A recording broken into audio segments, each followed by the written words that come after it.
All right. We are live here on YouTube for another episode of the Raider Tape Podcast. I am Micah McDonald. We are doing this week a little differently. I know you guys hear that every once in a while, but we got a bye this week. Andy is currently on a business trip. I will be currently heading out on a trip later today. So I'm going to get you out an episode of my RTP personal thoughts, my recap of the game. And then the plan is to get one from Andy as well to get out early next week, on top of our regularly scheduled preview, because the recap is going to be something different. It's not going to be an all-in-one thing for y'all. So yeah, let's just get into it. Man, this was one hell of a game. Let's be realistic. This is one hell of a game. We were a lot closer in this game than a lot of people thought, including myself, including Andrew as well. So the Raiders played the Chiefs on Monday night, and they ended up losing 30-29. Came right down to the wire. Ended up coming down to the fact that we went for two and missed it instead of kicking an extra point. We will get into all of that a little bit later on my thoughts about that happening and whatnot. But Derek Carr went 19 for 30, 241 yards and 2 touchdowns. Josh Jacobs had another career game, 21 carries, 154 yards and 1 touchdown, averaging 7.3 a carry. He also had 5 receptions for 39 yards. We had Devontae Adams have 3 receptions, 124 yards, and 2 touchdowns. So very low attempts, right? And high yardage on that one from him. On the defensive side, we saw Max Crosby just completely ball out. He had 2 sacks. And early on was dominating. Defense itself was dominating early on. So Denzel Perryman ended up having a sack as well. So we got away with 3 sacks on Patrick Mahomes. On the opposite side of the ball, Mahomes went 29 for 43, 292 yards, and 4 touchdowns. All 4 of those touchdowns going to Travis Kelce, who had 7 receptions for 25 yards and 4 touchdowns. So there's the stats for you guys, for all y'all who didn't watch the game at all. It was a wild ride of a game. And we were very much in it. I mean, we were at halftime. We got up at one point, it was 17-0, we were winning. At halftime, it was 17-10, and we went into that just completely with the momentum all on our side and absolutely killing it.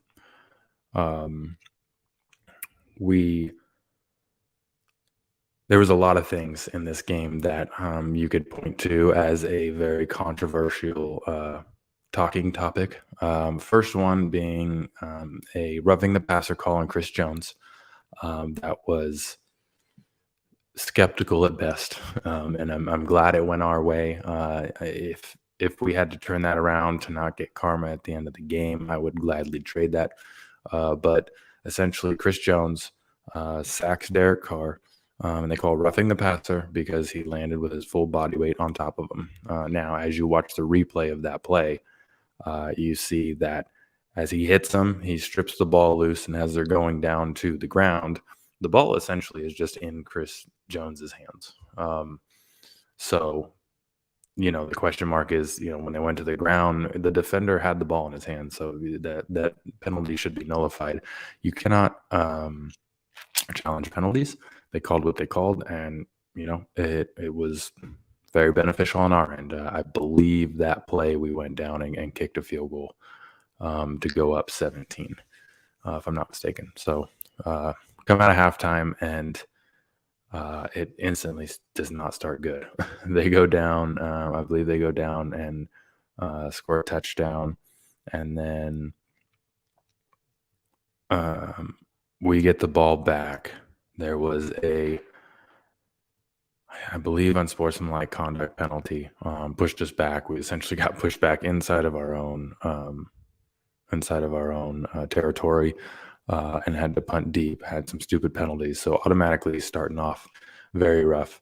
They come back, go down, score again, and from there it was just very unfortunate side of things for the Raiders. They played well in the first half. Stop me if you heard this before. They played very well in the first half, and then ended up somewhat shitting the bed in the second half and getting in their own way with things.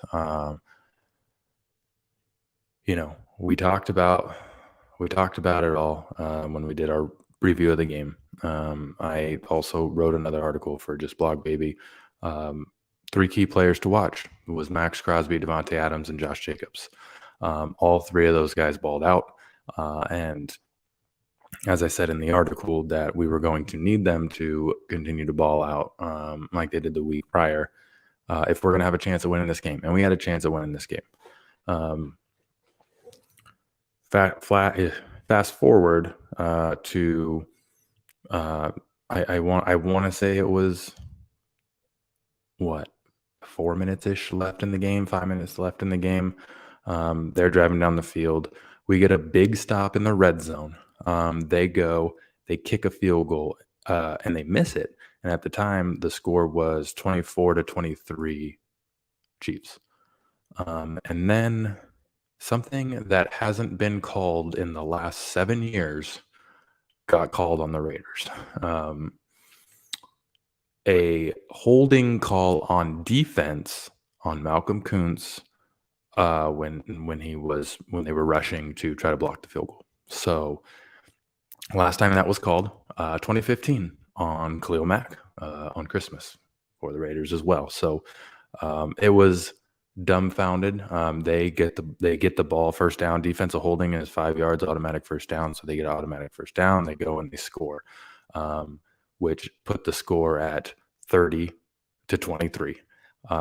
And they go for two to try to put the game up. Let's see, they were already up 7. This would have,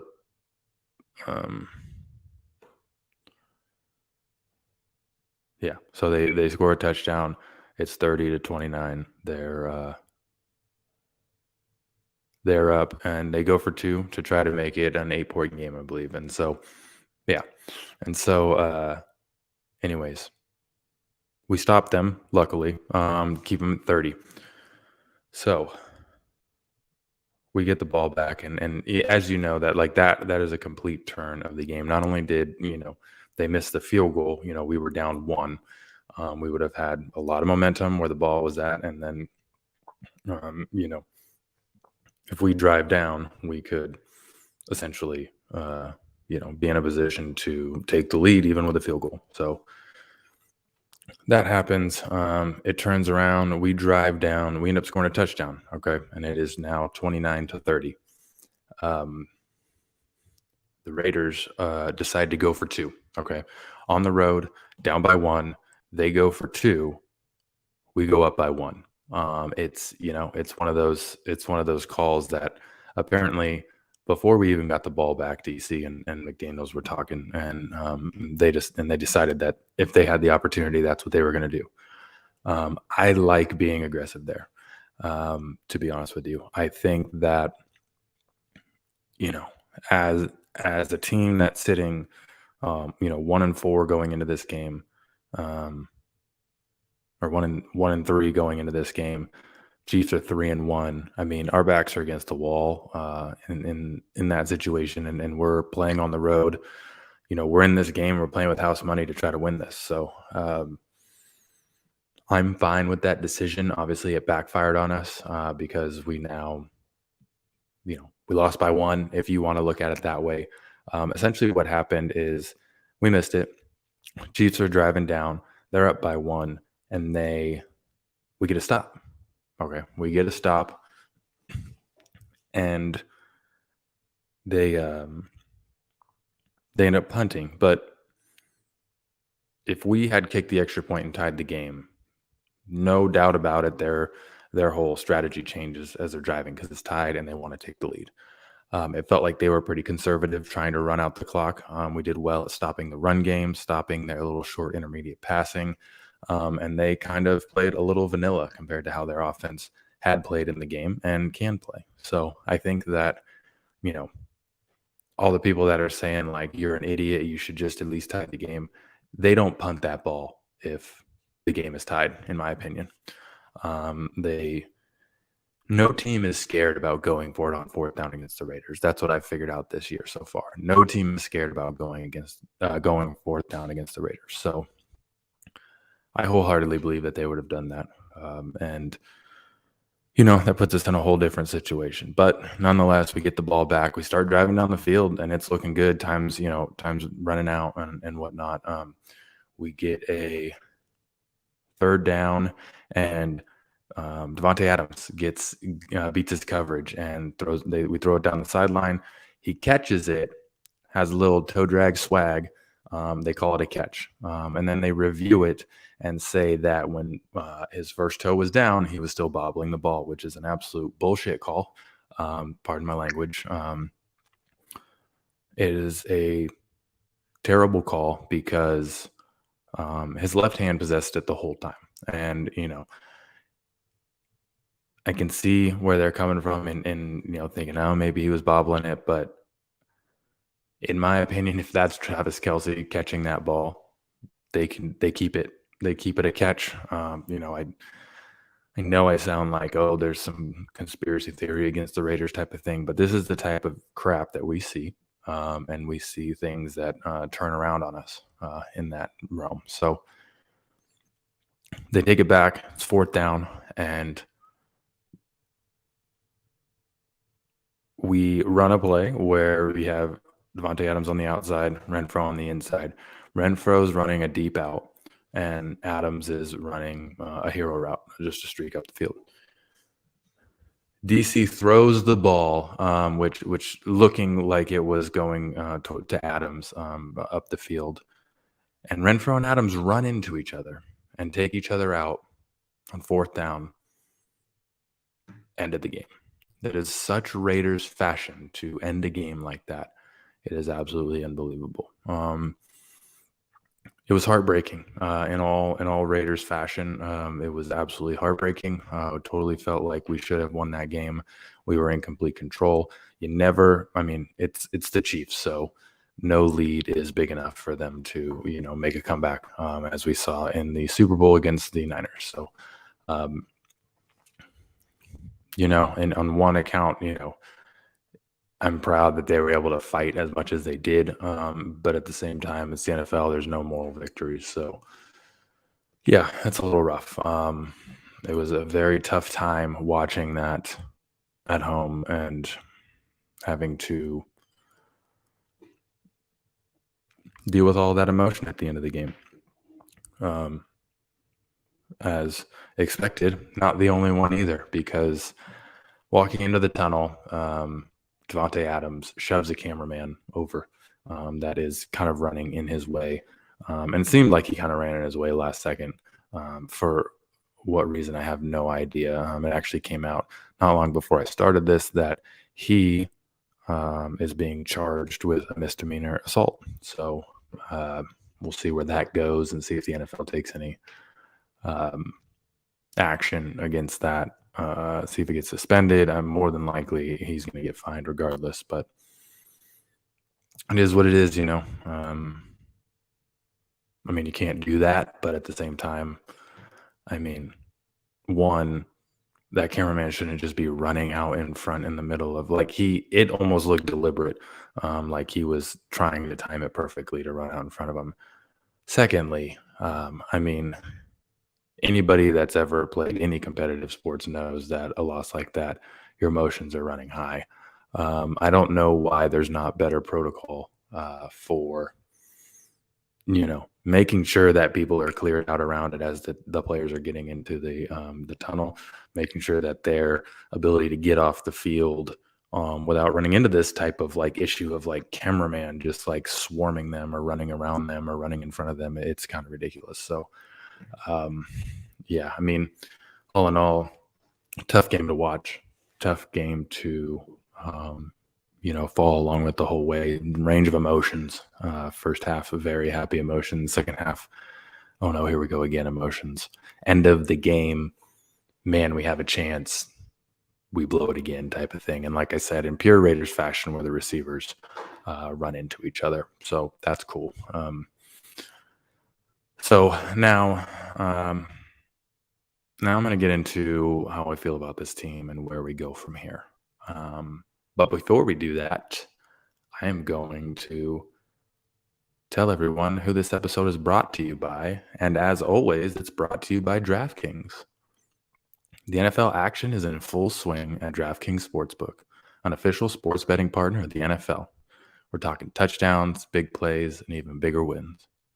New customers can bet just $5 on any NFL team to win and get $200 in free bets if they do. Check this out.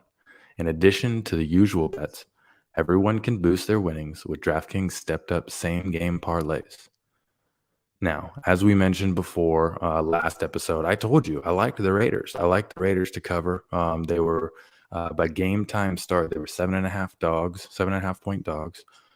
When we recorded, I believe they were 7-point dogs. Me and Andy both said that they were going to cover. Now, I said that they were going to win outright, which would have been pretty awesome if they did. If they go down and they end up scoring a touchdown, it's 35-30. My prediction was 34-31. Would have been pretty freaking close and dead on. Would have been nice. But you could have gone on DraftKings and you could have bet on that. You could have bet the Raiders to cover, and they would have. And to make things even sweeter, you could have thrown down on stepped up same game parlays once per game day, all season long. Go download the DraftKings Sportsbook app now and use promo code TPPN to get $200 in free bets if your team wins when you place a $5 bet on any football game. That's code TPPN only at DraftKings Sportsbook, an official sports betting partner of the NFL. Minimum age and eligibility restrictions apply. See show notes for details.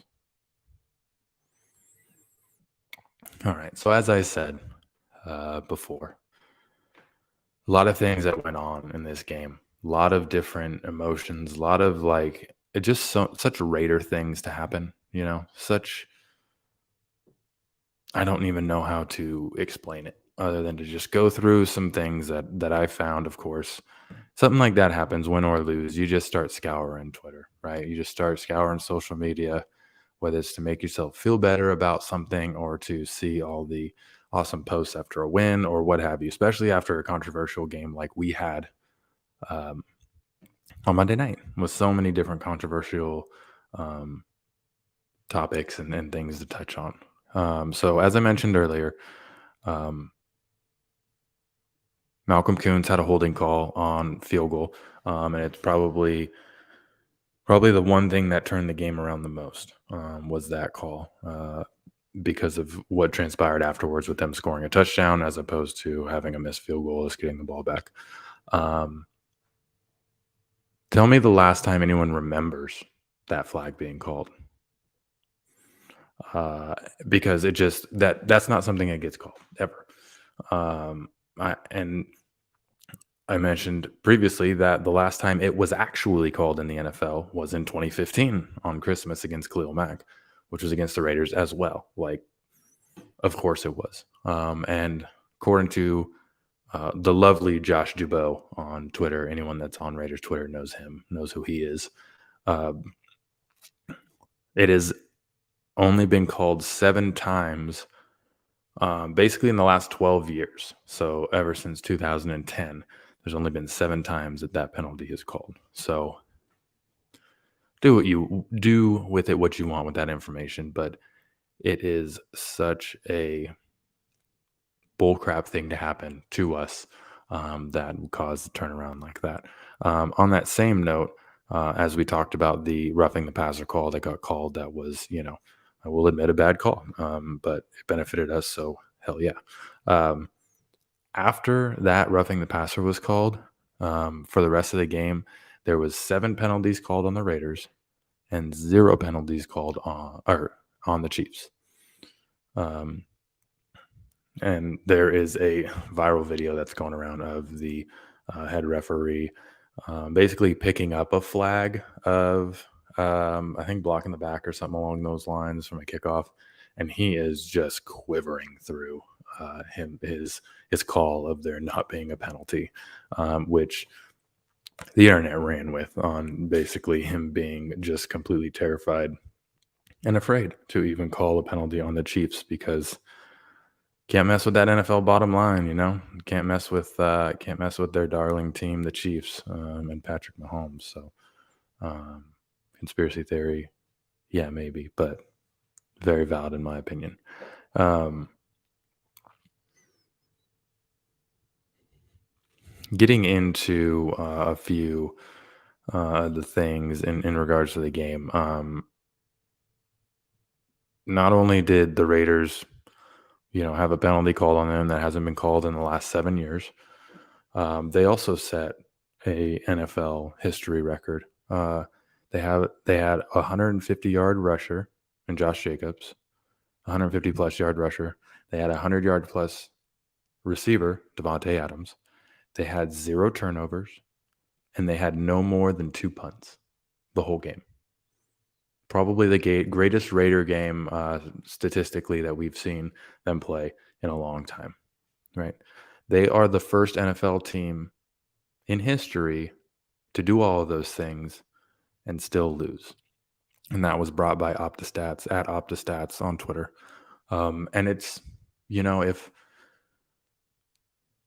if getting a catch overturned, that was a catch and they called it a non-catch afterwards, if having your 2 receivers run into each other on the last play of the game on 4th down wasn't complete Raiders fashion, this stat just takes the cake. This stat puts it over the top and just puts a nice little cherry on the Sunday or Monday banana split. So it's rough when things like that come out, when you're grieving, when you're in pain, when you are not doing too great after a loss like that, and then you start seeing those things kind of surface.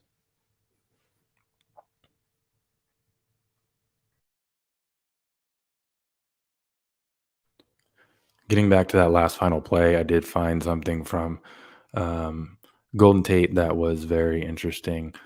He basically put out there that last play was actually Devontae Adams' fault. Reason being is because that deep out route that Renfro was, and things are different for each team. Who knows what their first reads are, what they who's what in that whole thing and how it's supposed to play out. But essentially, that play with that deep out from the slot,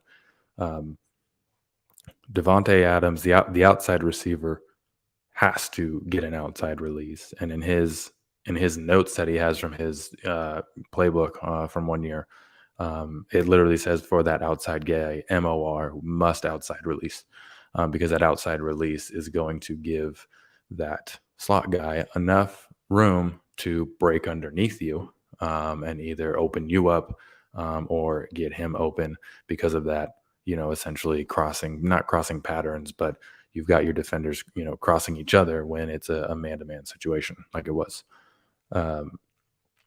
So because he was forced to get an inside release when they got to where they were at, even along the field, Renfro cut and ran into Adams, and the rest was history. So it's little things like that just, the Raiders are Raidering. Unfortunately, we're very used to the term that the Chargers are going to charger, and they do continue to charger. I mean, they almost chargered this last week, but the Raiders are guilty of doing those same things too, and it's not a whole lot on the bad call side of things. It's more of the bad luck side of things. So all in all, a lot of stuff circling around the internet now is that McDaniels is trash, that he needs to be fired, that he has lost these games for us with play calling. I do think that his play calling has been a little bit questionable thus far this year. I think that he actually called a very good game. I feel like the way he was able to, as we've talked about the passing game and the running game being cohesive, is night and day difference on our success. And Josh Jacobs was running all over their defense all game. He was able to get going early and was able to, like I mentioned, control the clock and be able to let us do exactly whatever we wanted to. So, um, being able to blend the run game with the passing game. I thought he called a great game. You get down to the point where you either go for two or kick the extra point. He was being aggressive. Was it the right call? I don't know. I mean, we didn't get it, so it looks like the wrong call, right? But in that situation, things don't turn out the same way on the Chiefs end of things if we just tie it up instead of going, to take the lead. I wholeheartedly, that play at the end. On the fourth down, like that play was going to work. Those players, Devontae was getting freed up with the way things were crossing and the way that the defenders were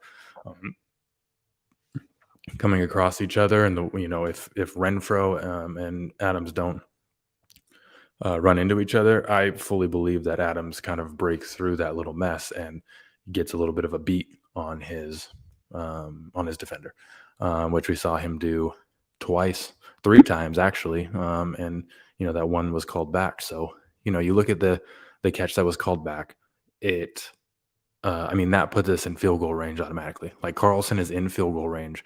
We can run the clock out. We can kick a field goal and win the game. Plain and simple.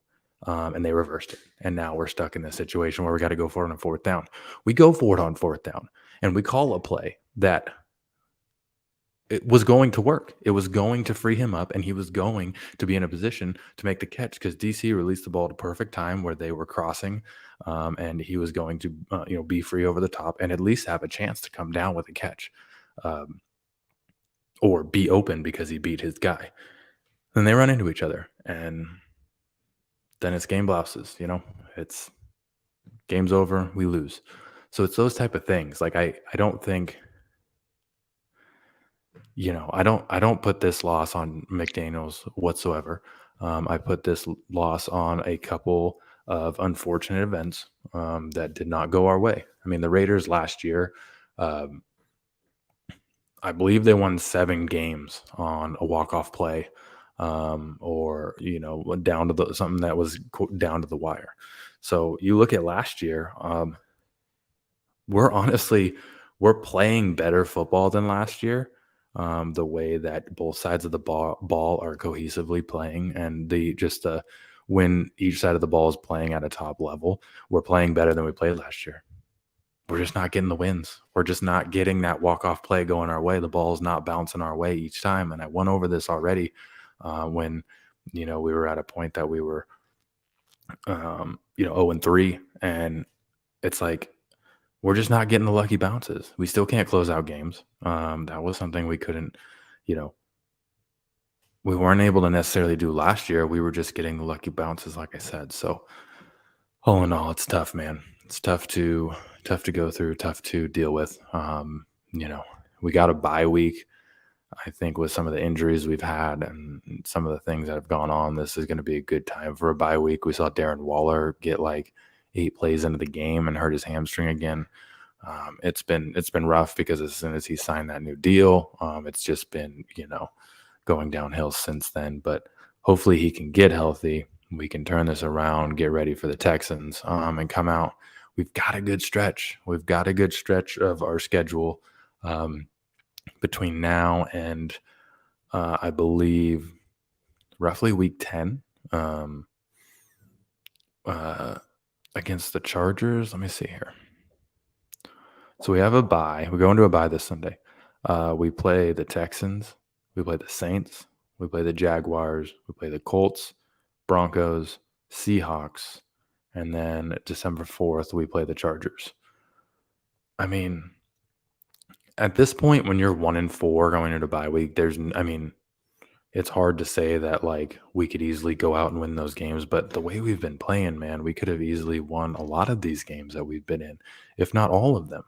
So it's just hard when, you're looking at things. The Jaguars have played a lot better than people expected this year. The Colts have not. Um, but there's a lot of shakiness if you look at that team. The Texans are the worst team in the NFL. The Saints are, um, basically playing with Andy Dalton and Taysom Hill right now. The Jaguars, like I said, have been better, but they're still the Jaguars. I mean, we saw them get, um, I believe they got shut out this week. But they have been playing well. So the Colts have been a big disappointment.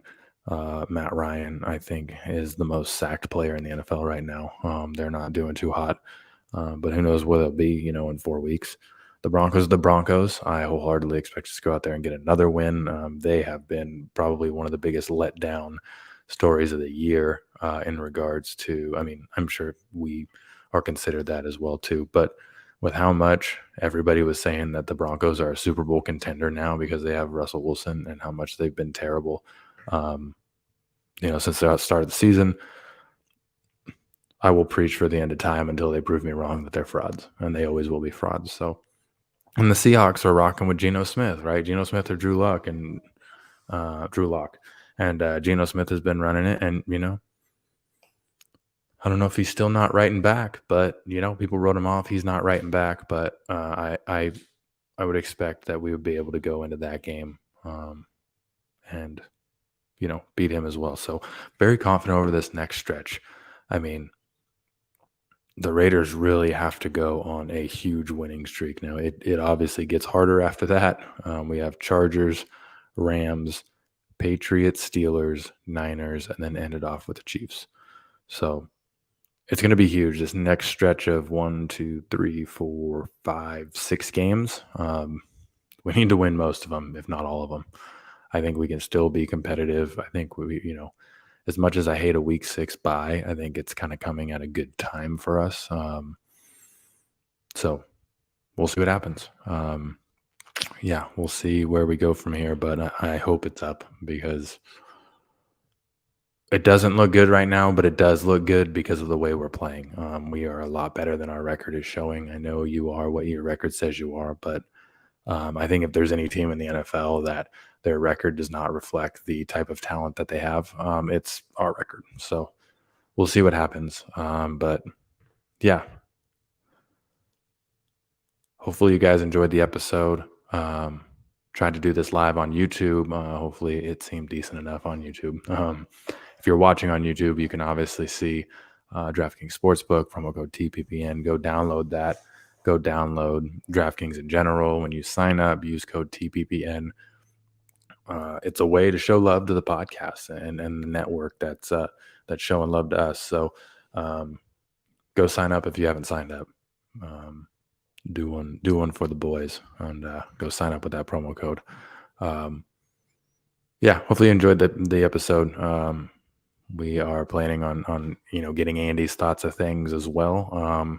Hopefully maybe have that out to you guys. We'll see. Probably Monday-ish if I had to guess. Just got to do some editing when I get back from my trip, and we'll have that up there hopefully. So till then, enjoy the bye week, get some rest. Raider Nation, just lay down, lay down, get some rest. I know you're exhausted. It's exhausting being a Raiders fan. Toxic, maybe, definitely exhausting. But nonetheless, we will see y'all next week.